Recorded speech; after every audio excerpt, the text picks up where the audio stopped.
Movie की शुरुआत होती है 500 बीसी, जहाँ पर तिगड़तड़ा राज्य के बॉर्डर के पास कुछ सैनिक दो बंदों को चेस करते रहते हैं। इसी बंदे का नाम है बिम्बिसारा। बिम्बिसारा और उसका फ्रेंड कुछ सैनिकों से बचते फिर रहे होते हैं। इसी दरमियान में ये सारे लोग एक अजीब की गुफा में गिर जाते हैं। दिखने में ये गुफा बहुत ही अजीब होती है। थोड़ी दूर जाने पर इस जगह पर काफी सारे मिरर्स होते हैं और उस मिरर से काफी सारे भूत आकर उन सैनिकों को ले जाते हैं अपनी दुनिया में। बिम्बिसारा को भी ले जाने की कोशिश करते हैं, लेकिन बिम्बिसारा बच जाता है। उसके बाद बिम्बिसारा और उसका फ्रेंड और थोड़ा आगे जाते हैं। यहाँ पर और भी कुछ अजीब की प्लेस होती है। सडनली इन दोनों के सामने एक बहुत बड़ा राक्षस आता है। बिम्बिसारा से कहने लगता है कि राजा, स्वागत है आपका, आपने मुझे मुक्ति दिलाई यहाँ से। ऐसा कहते हुए वो राक्षस बिम्बिसारा को एक गिफ्ट देता है, एक मैजिकल मिरर। राक्षस कहने लगता है कि ये मिरर आपको प्रेजेंट और फ्यूचर में काम आएगा। उसके बाद सीन बहुत सालों बाद शिफ्ट होता है, मतलब प्रेजेंट की दुनिया में, जहाँ पर शास्त्री नाम का एक बंदा अपने बेटे, एक गुरुजी और कुछ बंदों को लेकर उस जगह पर जाता है जहाँ पर बिम्बिसारा ने काफी सारा सोना छुपा के रखा था। शास्त्री के बेटे का नाम होता है सुब्रमण्य शास्त्री। कर इस जगह पर बरसों से आदिवासी लोग इस प्लेस की पहरेदारी कर रहे होते हैं। वो आदिवासी लोग शास्त्री और उनके लोगों पर हमला करने लगते हैं, लेकिन इन लोगों के पास तो गन होती है, गोलियों से भून देते हैं एक एक को। सो फाइनली ये सारे लोग उस द्वार के पास जाते हैं जिसके अंदर बहुत सारा खजाना छुपा है। एक्चुअली शास्त्री उस खजाने के लिए नहीं आया होता, ये हमको बाद में पता चलेगा। खैर शास्त्री गलती से अपना हाथ उस द्वार के ऊपर रखता है। उसके बाद क्या था, शास्त्री उतनी दूर जाके गिरता है, इसके पेट में लकड़ी चुभ के मारा जाता है। उसके बाद सीन दोबारा बहुत सालों बाद शिफ्ट होता है, जहाँ पर शास्त्री के बेटे सुब्रमण्या को दिखाया जाता है। और अब सुब्रमण्या एक बहुत ही सक्सेसफुल डॉक्टर होता है। इतना सक्सेसफुल होता है कि अगर कोई भी पेशेंट किसी भी हालत में इसके हॉस्पिटल आए तो सुब्रमण्या उस पेशेंट को जिंदा करके ही भेजता है। सारे शहर में इसी के चर्चे होते हैं, लेकिन सुब्रमण्या इसको सक्सेस नहीं मानता। यह अपने बाप का सपना पूरा करना चाहता है, उस द्वार को ओपन करना चाहता है। सो एक दिन सुब्रमण्या अपने गुरुजी केतु के पास जाता है, पूछने लगता है कि बचपन से मैं इंतजार कर रहा हूँ कि कब वो दरवाजा ओपन होगा, कैसे उस दरवाजे को ओपन किया जाएगा, क्या मेरा सपना पूरा होगा, क्या मैं फादर के सपने को पूरा कर पाऊंगा। केतु कहने लगता है कि शास्त्री धीरज रखो, हर एक का टाइम आता है, तुम्हारा भी टाइम आएगा और वो वक्त बहुत ही पास है शास्त्री। खैर उसके बाद सीन 520 में शिफ्ट होता है, मतलब ये अलग टाइमलाइन है और अपनी दुनिया की अलग टाइमलाइन है। अब बिम्बिसारा के बारे में बात करें तो बिम्बिसारा बहुत ही क्रूर किस्म का राजा होता है। इसकी नजर में जो कोई भी राज्य आता है वो पहले युद्ध करके उस राज्य को अपने कंट्रोल में ले लेता है और उसी तरह मासूमों को बहुत ही बेरहमी से मारता रहता है। करुणा दया नाम की कोई चीज इसकी डिक्शनरी में है ही नहीं। इतना घमंडी टाइप का होता है ये बिम्बिसारा राजा। उसके बाद दूसरे सीन में आयरा नाम की एक रानी को दिखाया जाता है, प्रिंसेस, मतलब आयरा दूसरे राज्य में रहती है। फिलहाल बिम्बिसारा आयरा को एक मैसेज भेजता है कि तुम लोग अपना राज्य मेरे हवाले कर दो, मैं तुम लोगों की जान बख्श दूंगा, अगर नहीं करना चाहते तो युद्ध होगा। यह मैसेज सुनने के बाद आयरा बिम्बिसारा के मैसेज को साफ इनकार कर देती है कि हम अपना राज्य नहीं देंगे और उसी तरह हम कायर नहीं है। हालांकि आयरा का फादर आयरा को समझाने लगता है कि हम हमारा राज्य छोड़ देंगे, बिम्बिसारा हमको नहीं छोड़ेगा, लेकिन आयरा नहीं मानती। खैर बिम्बिसारा ने जो जो राज्य को लूटता वो सारे खजाने को एक खुफिया जगह पर बंद करके रखता है और आम इंसान वहाँ पर जाकर उस सोने को चुराना, उस खजाने को चुराना इतना आसान नहीं, क्योंकि वो दरवाजा बिम्बिसारा के हाथ के जरिए से ही ओपन होगा। और उसी तरह से बिम्बिसारा का एक वर्ड होता है, हाथ रखकर जब उस वर्ड को बोला जाए तभी ये दरवाजा ओपन होगा। जैसे आली बाबा 40 चोर है ना, खुल जा सिम सिम। अगर आम इंसान वहाँ पर जाने की कोशिश की तो वहाँ पर आदिवासी लोग होंगे, उसको मार देंगे। अगर कोई बंदा चला भी गया तो उस द्वार को ओपन नहीं कर सकता सिवाय बिम्बिसारा के। खैर इसी दरमियान में बिम्बिसारा को आयरा के बारे में पता चलता है कि आयरा ने अपना राज्य देने से मना कर दिया।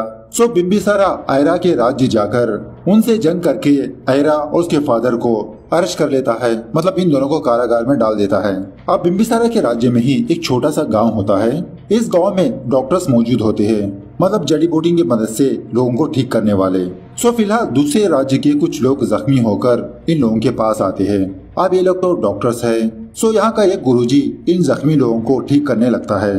तभी वहाँ पर बिम्बिसारा के सैनिक आ जाते हैं। उन जख्मी लोगों को बाहर खींचकर बहुत मारने पीटने लगते हैं और उस गुरुजी से कहने लगते हैं कि तुम लोगों की इतनी हिम्मत कि तुम लोग दुश्मनों की मदद कर रहे हो। वो लोग कहने लगते हैं कि हम तो वैद्य करने वाले मामूली इंसान है, हम बस अपना काम कर रहे हैं।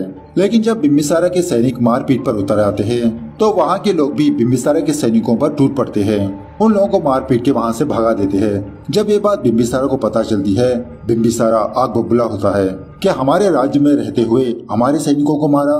उसी रात बिम्बिसारा अपने सैनिकों के साथ उस गांव जाकर उस गांव के सारे लोगों को मारने लगता है, उस गांव को ही आग लगा देता है।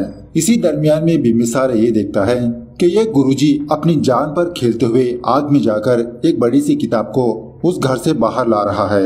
ये देखकर बिम्बिसारा सोचने लगता है कि उस बूढ़े आदमी ने अपनी जान पर खेलकर उस किताब को बचाया, तो वो किताब जरूर बहुत कीमती होगी, और कीमती चीजें कहाँ पर होनी चाहिए, मेरे पास होना चाहिए। ऐसा सोचकर बिम्बिसारा उस गुरुजी को मारकर उस किताब को अपने पास ले लेता है। अब वहीं पर एक छोटी बच्ची भी होती है। वो छोटी बच्ची बिम्बिसारा को रोकने की कोशिश करती है, बिम्बिसारा को राक्षस कहने लगती है क्योंकि ये राक्षस के काम ही कर रहा है। बिम्बिसारा को गुस्सा आकर इस छोटी बच्ची को भी बहुत ही बेरहमी से मार देता है। खैर, बिम्बिसारा की पावर को देखकर आसपास के राज्य के कुछ लोग बिम्बिसारा को बहुत ही कीमती गिफ्ट्स भेजते रहते हैं। इसी दरमियान में एक बंदा बिम्बिसारा को एक मिरर गिफ्ट पे देता है। बिम्बिसारा ने ऐसा मिरर अपनी लाइफ में पहली बार देखा, मतलब इसने शीशा ही पहली बार देखा। उस शीशे में अपने आप को देखकर बहुत प्राउड फील करने लगता है। इस मिरर को अपने कमरे में रखवाने के लिए कहता है। उसी रात एक अनजान बंदा बिम्बिसारा के कमरे में आकर बिम्बिसारा पर हमला करने की कोशिश करता है। वो बंदा हूबहू बिम्बिसारा के जैसा ही दिख रहा होता है, और इस बंदे का नाम होता है देवदत्ता। एक्चुअली ये दोनों जुड़वा भाई होते हैं। मूवी की स्टार्टिंग में जो बंदा दिखा था वो एक्चुअली बिम्बिसारा नहीं बल्कि देवदत्ता होता है। बिम्बिसारा के फादर के मरने के बाद बिम्बिसारा ने अपने भाई देवदत्ता को ही अपने राज्य से बेदखल कर दिया ताकि राजा बिम्बिसारा बने, न कि देवदत्ता। इसीलिए बिम्बिसारा ने अपने कुछ सैनिकों को देवदत्ता के पीछे लगा दिया ताकि वो सैनिक देवदत्ता को मार दे, लेकिन देवदत्ता तो बच गया और देवदत्ता ने ही बिम्बिसारा को वो मिरर गिफ्ट पे दिया। खैर, इसी बातों में इन दोनों के बीच एक जबरदस्त फाइट होती है। इसी फाइट के दौरान देवदत्ता बिम्बिसारा को उस मैजिकल मिरर में भेज देता है। बिम्बिसारा उस मिरर के थ्रू ट्रैवल होकर इस दुनिया में आता है, मतलब 2022 में। यहाँ पर भी एक ऐसा ही मिरर होता है। उस मिरर के जरिए से बिम्बिसारा एक ट्रक में आके गिरता है। ट्रक वाले बंदे बिम्बिसारा को सड़क पे सुला के चले जाते हैं। जब बिम्बिसारा के कदम इस टाइम पीरियड में पड़ते हैं, ये बात केतु को पता चल जाती है। केतु बहुत खुश होकर सुब्रमण्य के पास आकर यही बात सुनाने लगता है कि सुब्रमण्य, जिस टाइम का तुम इंतजार कर रहे थे वो टाइम अब आ चुका है। बिम्बिसारा के कदम इस धरती पर पड़े हैं, अब तुम्हारी बारी है। बिम्बिसारा को कोने कोने में तलाश करो। खुद बिम्बिसारा को इस्तेमाल करके वो द्वार ओपन करेंगे। सो सुब्रमण्य एक डिटेक्टिव को बुलाकर एक राजा की फोटो दिखाकर इसे ढूंढने के लिए कहता है। इसकी कुछ कॉमेडी सीन्स है। सो जो भी हो, ये डिटेक्टिव बिम्बिसारा को ढूंढने में लगा रहता है। इस तरफ जब बिम्बिसारा को होश आता है, बिम्बिसारा को समझ में ही नहीं आता कि ये कौन से युग में है। चारों तरफ ट्रैफिक, पोल्यूशन, अजीब अजीब के व्हीकल्स। सो जब बिम्बिसारा कुछ लोगों से बात करता है तो उन लोगों को बिम्बिसारा की बातें कुछ अजीब ही लगती है, मतलब इसकी लैंग्वेज ही कुछ अलग होती है ना, हर ऊपर से इसका गेटअप। इसी दरमियान में एक रात बिम्बिसारा की मुलाकात इंस्पेक्टर वैजयंती से होती है। मतलब वैजयंती उसके साथी ने यहाँ पर बिम्बिसारा का एक पावर देखा होता है। सो वैजयंती सोचने लगती है कि बिम्बिसारा को अपने साथ रख लेते हैं, यह हमारे काम में कुछ काम आएगा, लेकिन बिम्बिसारा वहाँ से चला जाता है। खैर, दूसरे दिन जब बिम्बिसारा किसी जगह पर बैठा होता है, बिम्बिसारा के पास ही एक अंधा आदमी आकर खाना खाने लगता है।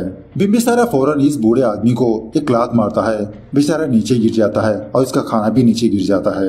कहने लगता है कि तुम एक भिखारी हो और मैं एक राजा। ये देखकर तभी वहाँ पर एक और गुरुजी आता है। ये गुरुजी बिम्बिसारा को कुछ ऐसी बातें बताने लगता है। इस गुरुजी की बातों से बिम्बिसारा की आंखें खुल जाती है।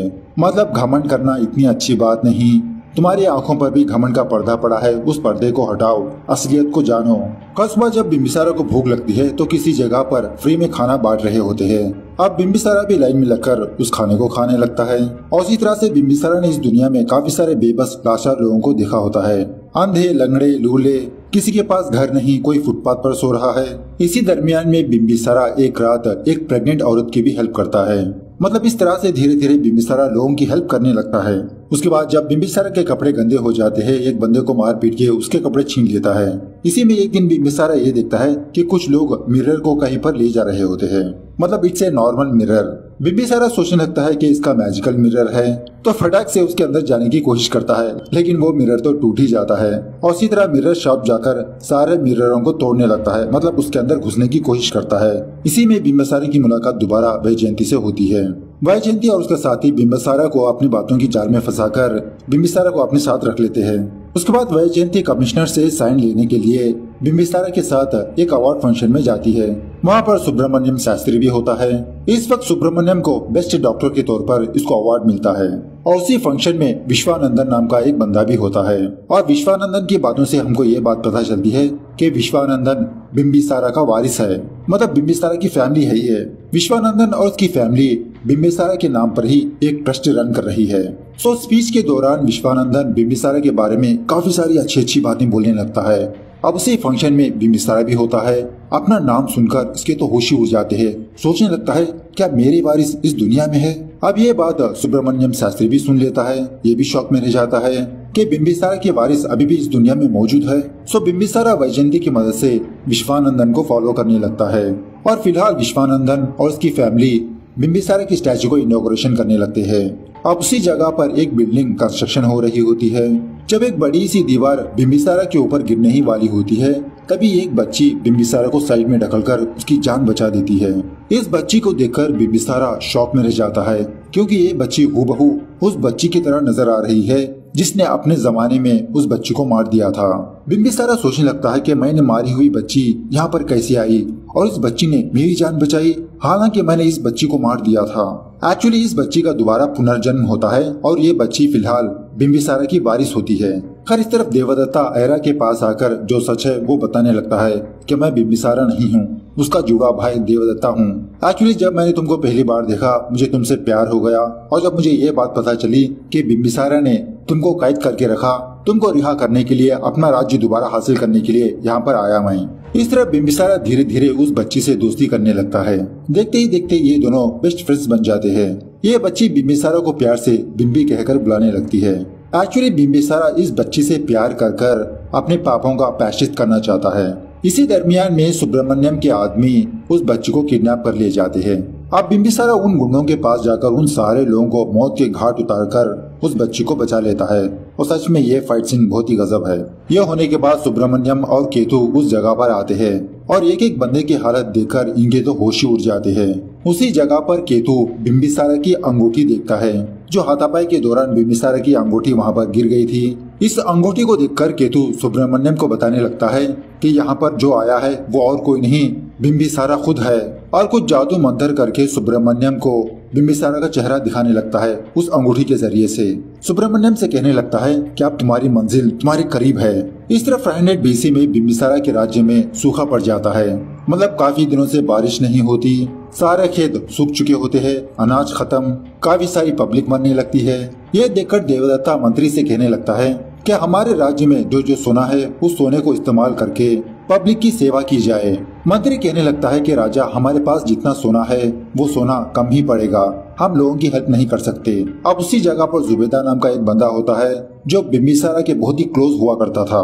तो जुबेदा देवदत्ता से कहने लगता है कि राजा आपके पास तो वो बहुत सारा धन है ना जो आपने छुपा के रखा, वो सारा धन अब निकाल सकते हो। यह सुनने के बाद देवदत्ता शौक में रह जाता है क्योंकि देवदत्ता को उसके बारे में पता ही नहीं होता। खैर उसी रात देवदत्ता मंत्री गुरुजी अपने सेनापति बगीरा को अपने कमरे में बुलाकर जो सच है वो बताने लगता है कि एक्चुअली मैं बिंबिसारा नहीं हूँ, उसका भाई देवदत्ता हूँ। अब मुझे वो द्वार ओपन करना नहीं आता, इसका कोई दूसरा सोल्यूशन है। गुरुजी कहने लगता है कि एक रास्ता है राजा, हम लोग यज्ञ करके उस द्वार के बंधन को तोड़ सकते हैं और हाँ इसमें आपकी जान को भी खतरा हो सकता है। लेकिन देवदत्ता पीछे नहीं हटता, उसकी तैयारी करने के लिए कहता है। देवदत्ता की सच्चाई जानने के बाद सेनापति बगीरा देवदत्ता से बगावत करने की सोचता है। तभी बगीरा की बातें जुबेदा भी सुन लेता है। सोचने लगता है कि इतने दिनों तक मैं जिस राजा को अपना समझ बैठा वो मेरा राजा ही है ही नहीं। सो इसी के बारे में पता करने के लिए जुबेदा बिंबिसारा के कमरे में जाता है। तो ऑफकोर्स वहाँ पर एक मैजिकल शीशा होता है। पहले तो जुबेदा बाय मिस्टेकली एक एपिल लेकर उस मिरर के अंदर फेंक देता है। वो एपिल अचानक से गायब होता है, हमारी दुनिया में आता है। सो सोचने लगता है कि देवदत्ता इसी मिरर के जरिए से बिंबिसारा को दूसरी दुनिया में भेज दिया होगा।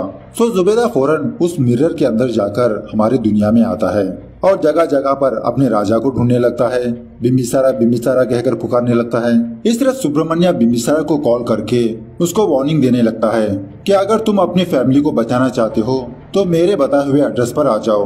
और बिम्बिसारा को सैंपल दिखाने के लिए सुब्रमण्या उस बच्ची को बाप को मरवा देता है।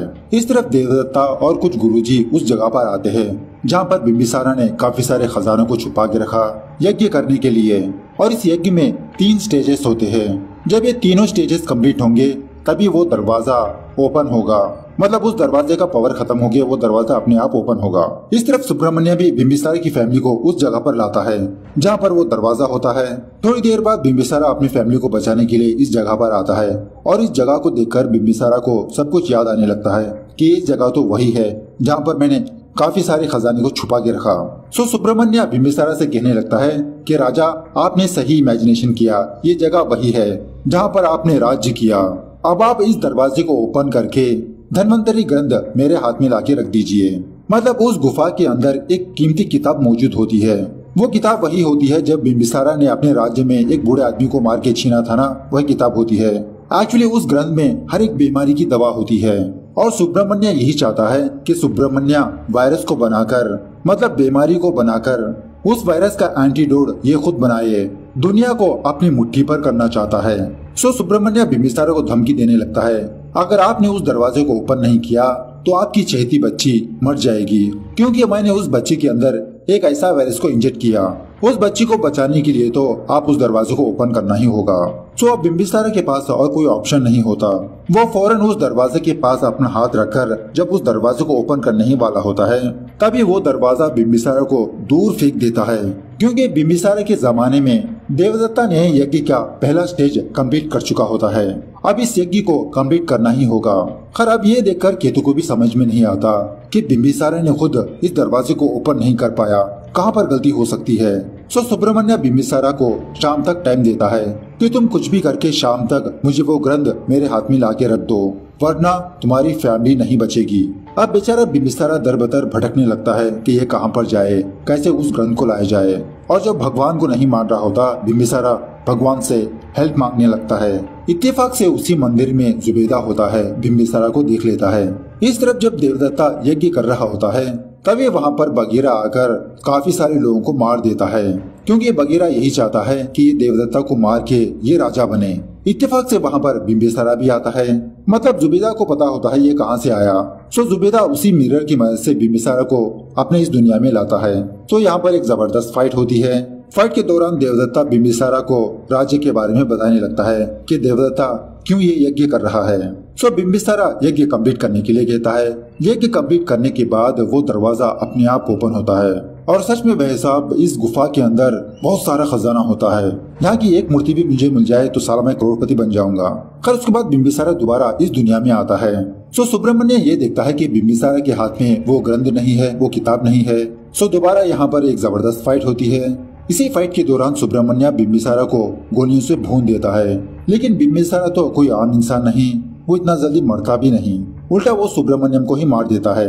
और एक्चुअली बिम्बिसारा यहाँ आने से पहले उस ग्रंथ को बाहर लाकर उस वायरस का एंटीडोट बनवा के उस ग्रंथ को अपने ही टाइम पीरियड में सेव करके यहाँ पर आता है। सो बिम्बिसारा सुब्रमण्यम को मार के वो दवा उस बच्ची को पिलाता है, तो तब जाके वो बच्ची अपनी आंखें खोलती है, होश में आती है। और फाइनली बिम्बिसारा इसी प्लॉट के साथ इस दुनिया से चला जाता है, मतलब मर जाता है। मरते मरते विश्वानंद से कहने लगता है कि मैंने अपने राज्य में काफी सारे राज्यों को जीता, लेकिन मुझे कभी भी सेटिस्फेक्शन नहीं मिला, खुशी नहीं मिली। ये बच्ची ही मेरी खुशी है, मेरी सक्सेस है। अब जाके मेरी जिंदगी का कोई अर्थ बना। इस तरह से ये मूवी यहाँ पर दी एंड होती है।